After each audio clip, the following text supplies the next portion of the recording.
Hello and welcome back to Female Founderhood Podcast. This is your time to eavesdrop two female founders having a chat. I don't even know if you can tell if we're sober or not.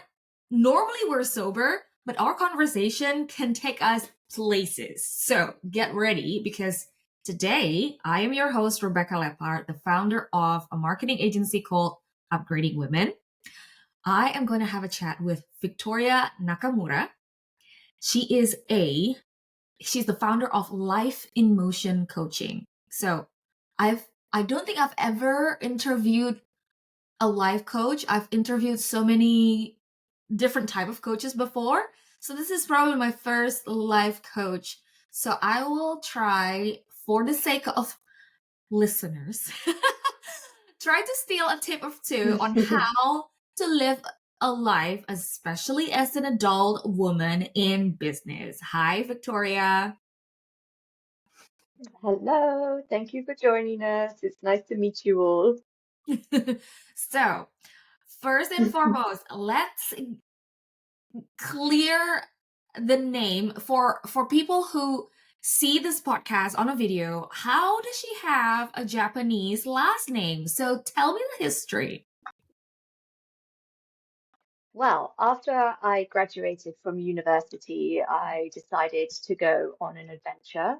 I wanted to explore, visit somewhere completely different to the UK. Mhm. And Japan is as further away I could get, really, before you start coming back.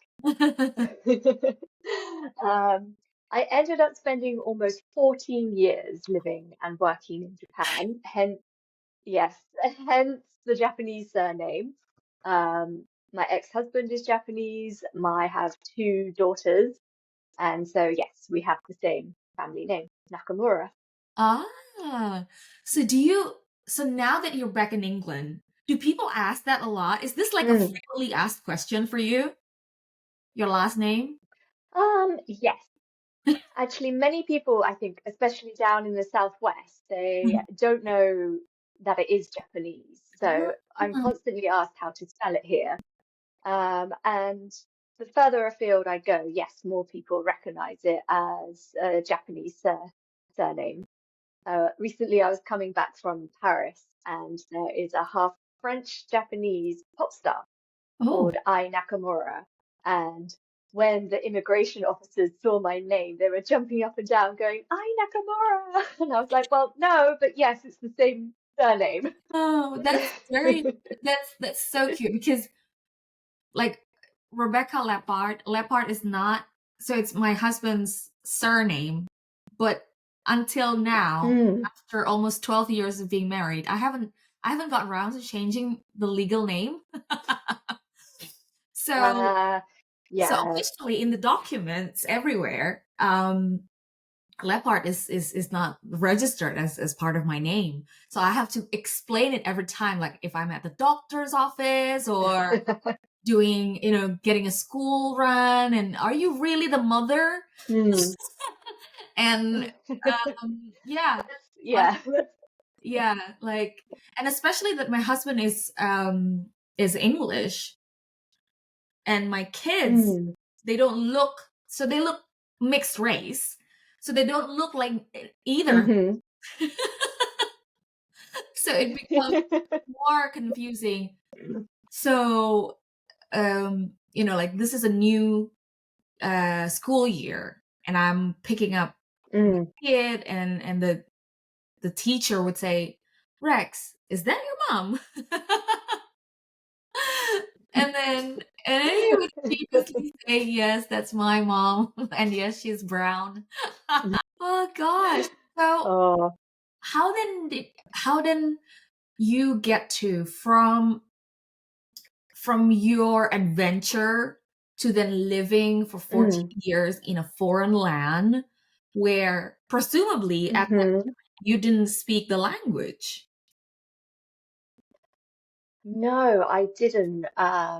Unlike many people who do go to Japan, they Mhm. have some connection, interest with the country already. I mean, Yeah. their culture has a big following. And I met many other foreigners there who had studied language Japanese language at university and so on, and they'd Yeah. gone there for that reason. But Mhm. I was, I don't think I met anyone else like me who had just gone along just to Yeah. check it out and see what it was like. But Hmm. yeah, I arrived and I didn't even know just how to say hello. Right. That And changed you know what? quickly. Yeah. How was that? So, how was your first month? Like, how did you land there? And it's almost like you open a map, the world atlas, and then just eeny, meeny, miny, mo, Mhm.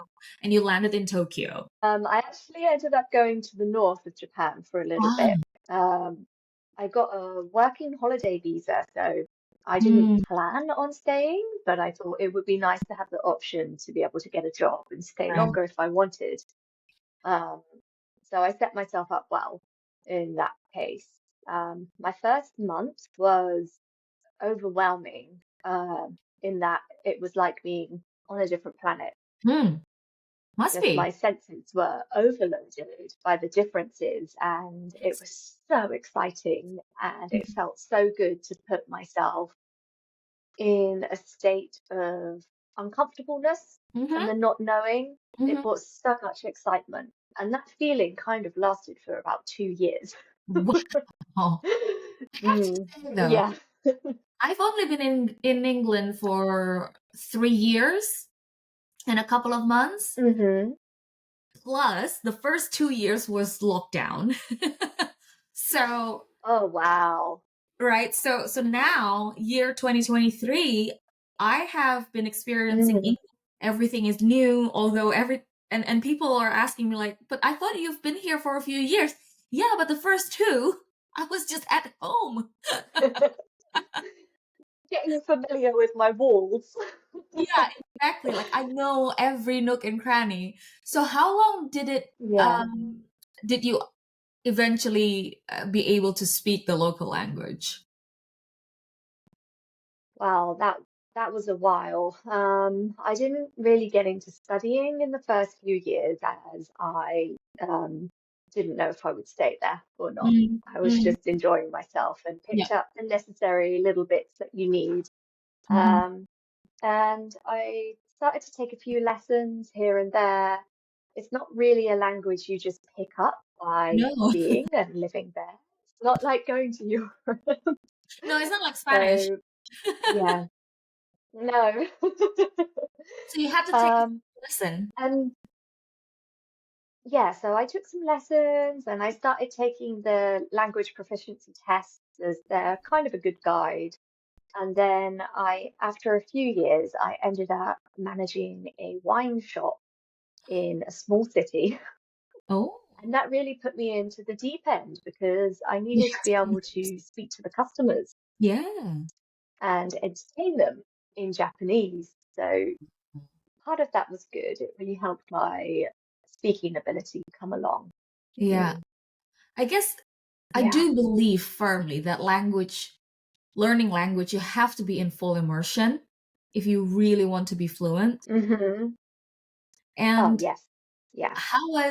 how's your experience as a white person in an Asian country, and at the beginning Mm, you didn't speak the language. It's hard to navigate, and I know um being Indonesian, that Japanese people, their English is not very widely used either. So mm-mm, did you experience any I know it must have been challenging, but did you see that there's hmm. like a racism but against the white people? Is there such a thing, do you think? No? Um, Tell me when more. I was first there, I mean, I went to a few places that are quite small cities, Mhm. so there weren't that many white people around. Yeah. And being a young woman, I got a Mhm. lot of attention.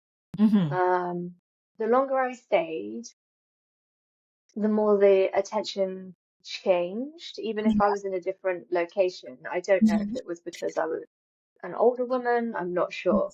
But I had a fair few negative experiences, of yeah, with Japanese men, I was chased, I was followed, I've been attacked on the beach in the morning when Uh, I had my 8 months baby with me.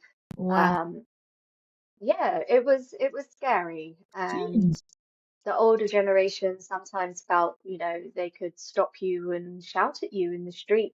wow. So even just doing grocery shopping, sometimes I've been yelled at and told to Mhm. go home in front of my children. Wow. So there's been a handful of experiences That there is that, that is crazy because I have this conversation a lot with my husband because he was that white man mm, in Asian countries for 20 years. yeah, And I have to say, he never experienced that. So now I'm thinking, maybe it's because you're a woman. possibly. Yeah. Mm. I don't think there's any men or women chasing my husband. And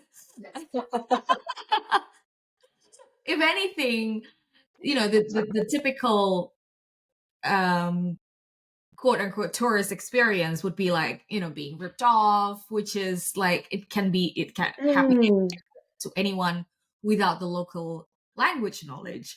Um, but mm, yeah, I think that is what intersectionality is all about. Like sometimes we don't know if we are being discriminated against or being treated badly because of our mm, gender or because of our color or our class or yeah, our ability. But damn it, even hmm, if you're white, but then you're a woman, you're yeah, still very, very vulnerable. hmm. And I mean, that was a small percentage of my Yeah, experience of there, course. but I it mean, was otherwise enough you that wouldn't have by the spent time I 14 had, years. yeah. But yeah, But I have two daughters who are yeah. now 6 and 8 years old, and yeah, they are Japanese and British. Mm, Although Japanese is their first language and they went to schools and stuff, they'll yeah. never be Japanese living in Japan. Mm, They'll always be what they called hafu, half. And my mm, eldest daughter, walking home from elementary school, she, you know, kids that age, they have to walk to and from school yeah, alone without parents in groups of the other kids. But yeah. I would see this old man in a bicycle, like we lived only 5 minutes away, but Mm, following and trying to talk to her and things. And I started to notice this extra attention now mm, that I'd received some bad experiences in the past starting to happen to mm, my young daughters because in mm, Japan they stood out, they were different, and they'd never be considered Japanese. And mm. that was a large factor in deciding to come back to the UK and have a go at living here, um, Ah, among other reasons. Yeah.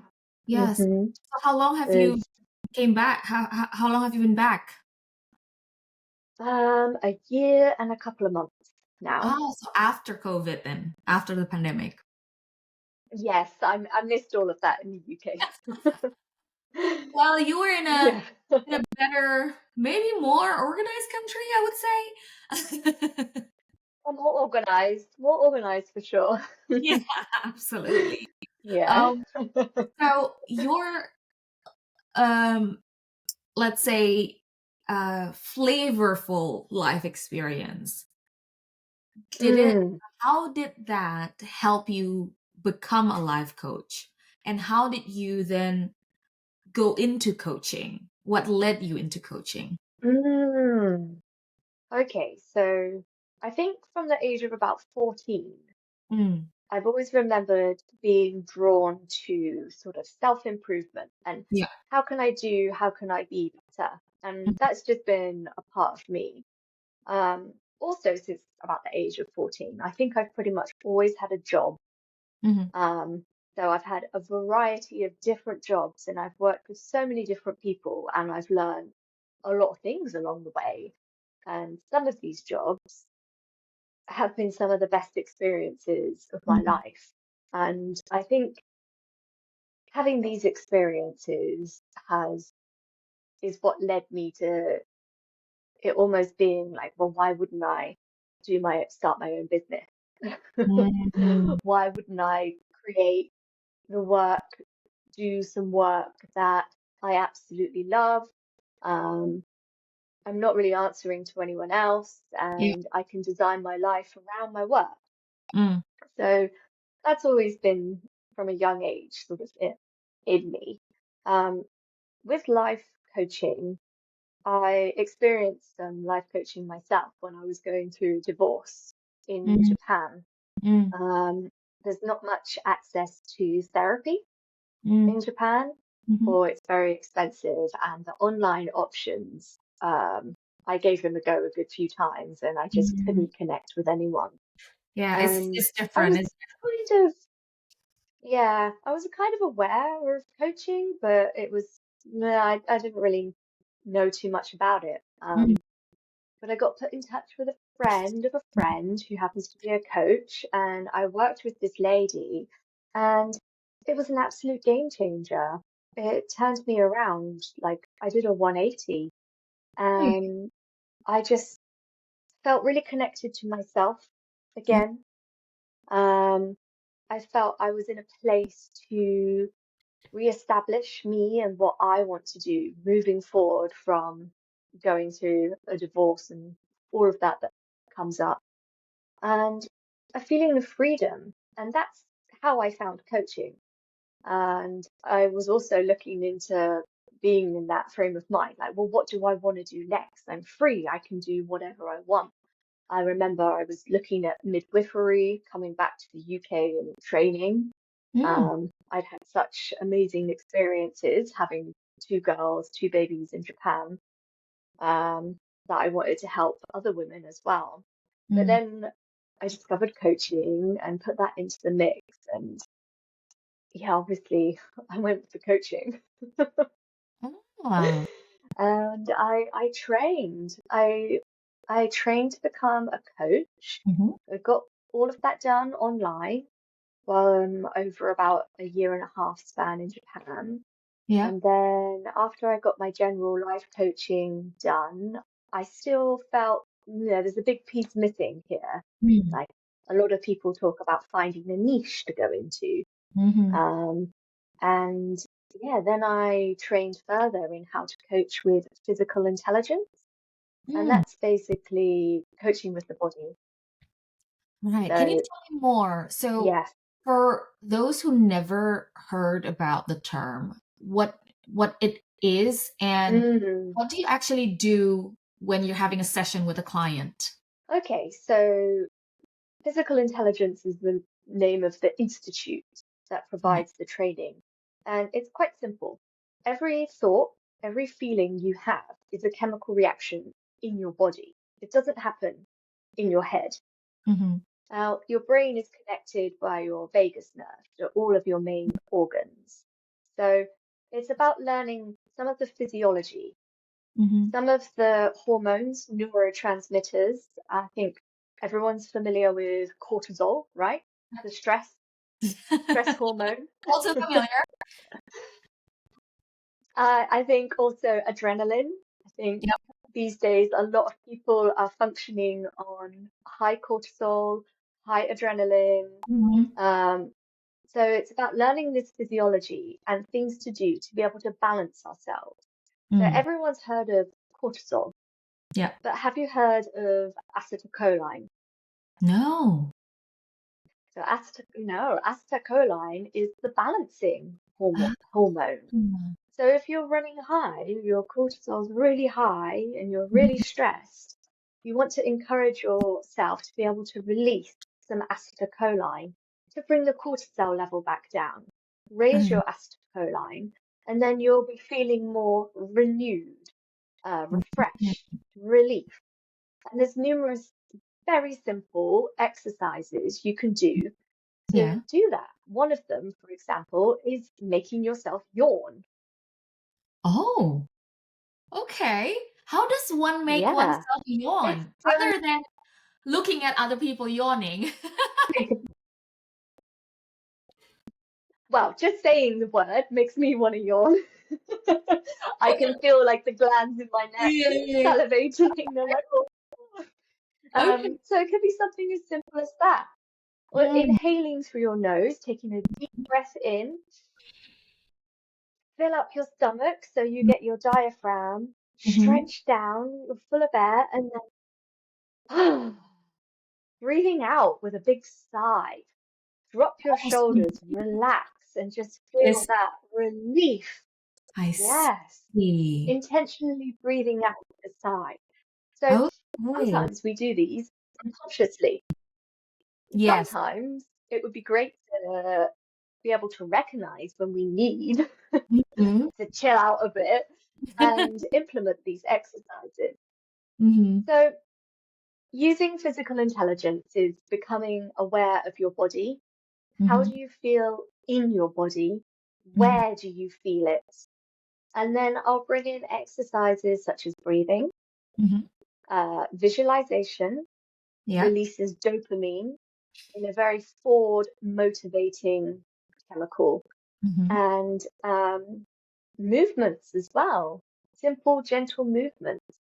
So these three things Mhm. are all natural to us. Yep. Um, we can alter our physiology, our biochemistry, and that way we can changing our physiology. We can put ourselves in a state of optimal performance. Mm. So a coaching session with me Mhm. follows sort of the general thing. Mhm. And then working with my clients, I'll ask them, how are you feeling in your body? Where is it? And we have like a toolkit we'll go to. So, okay, how Mm. about we try this movement, this exercise? Or, oh, you have a presentation at work tomorrow, you're really nervous. Mhm. So you need a little bit of testosterone to raise your confidence here. Mm. So there's movements you can do to raise your testosterone, to lower your nerves, Mhm. and so on and so forth. Mm. Wow, it's amazing, isn't it? That especially, well, women, we are always called hormonal, right? Although all humans Uh-huh. operate with their hormones, On obviously, what hormones? Yes, exactly. right? But we have Yes. always been judged as hormonal, as if that is a bad thing. Um, but now what Yeah. you're saying is that as long as you know, like which tap or which faucet to turn on and turn off, Mm. you can almost self-regulate. Mm-hmm. Yes. And so do you think um the exercise that you're doing that, so you can do your session online as well, or you reckon that face to face I in do a lot. Mhm. I've done a mixture of both, but a lot of my clients do prefer online face to face because if we are working with the body and we're doing some movements, breath work, Mhm. or I'm Mhm. guiding them through a visualization, Yeah. it's nice for them to be in the privacy of their own home or an office Mhm. space Mhm. so they can be uninterrupted. They don't have to worry about anything Mm. going on around them. Mm, But it yeah. is a different story if they have kids and pets at home. Yes. Maybe they need to Well, get away. I use physical intelligence with my children all the time. Ooh, tell me more. Um, Double click on that. So, a yes. person. So I have a 10-year-old, a 7, and a 4. Hmm. Oh, And 3. Wow. I know. And it's a boy, and a girl. So, and of course, they each of them have different needs, different development, different stages, different mood, Hmm. personality, all of that. So Hmm. I'm not the only one, of course, having this permutation of children. So what would your advice be for working busy moms out there If you can Mhm. give some tips or two on when you are on a high stress already, and then you have to deal with your kids, and of course you have to extend your patience, Mhm. right? Not to lose your temper. Mhm. What can you do at the moment where you're so, strung out and you have to deal with Mhm. irrational requests, tantrums, stuff like that? Yes. So that's a great question. So, um, okay, if I'm in the moment and I've allowed myself to be triggered by my Yeah. child, because we all do, Yep. and no matter how physically intelligent or in tune with yourself you are, we Mm-hmm. all have stuff going on, and you're still going to find yourself triggered. So remember, it's not about me. Mm-hmm. It's about that child in the moment. Why I try to think, why are they behaving the way they are? Mm-hmm. Um, what's contributed to perhaps making them feel this way? And if possible, because in my experience, it's never both children at the same time, it's one or the other. Usually they tag team. One child is fine, one's having a meltdown. So I So being a busy working mum, I try to make that child feel special and give them my attention. So Mm-hmm. they're like, okay, I've got my mum, I've got the attention from my mum. Mm-hmm. And I just give them a chance to talk, try and get them to communicate what's going on with them. And I just like to sit down face to face, maybe hold their hand if they're open, and after they've had a chance to try and express, if they can't, don't worry, you can just hold them, hug them, and then just breathe together. Mm-hmm. Simply in through the nose and slowly out through the mouth, I see. and just breathe together. And this is going to activate the parasympathetic nervous system. So that's going to have a counteractive effect on, they're wound up, their sympathetic nervous system switched on, they're in fight, flight, rah, mode. Wow. Um, so it's just giving them a little bit of time and space, I feel, to, Mm, you know, it's all right. yeah. It's all right. You're feeling like this. It's normal. If you Mm, want to talk about it, I'll listen. If not, I'll just sit next to you while you get it out, and then we'll breathe together, have a hug, and that usually dissipates the situation quite quickly. And wow. always helps if you make a joke as well at the end. Oh yeah. Boom. But um Status changed. isn't it okay, I'm now envious of your two girls because they have a mom who's absolutely nailing this gentle, calm parenting. It's not always the case. Well, We yeah, all have our moments. we do. Um, and the more you do it, the more quicker you are to able to access that state within yourself. Yes. The less you get so triggered by Mm, whatever it is that triggers you. mm. Um, Having daughters, I don't know, for me, it's like looking in the mirror, especially my eldest daughter. And of course, we clash on Um, so many things because we're so alike. And it triggers me, but it's me, it's a mini me. you're dealing with your younger self. How you feel bad Yeah. for your mom. Hmm? And then you feel bad for Can your you say mom that again? having to deal with you. Yeah. No, Rebecca's always been like this.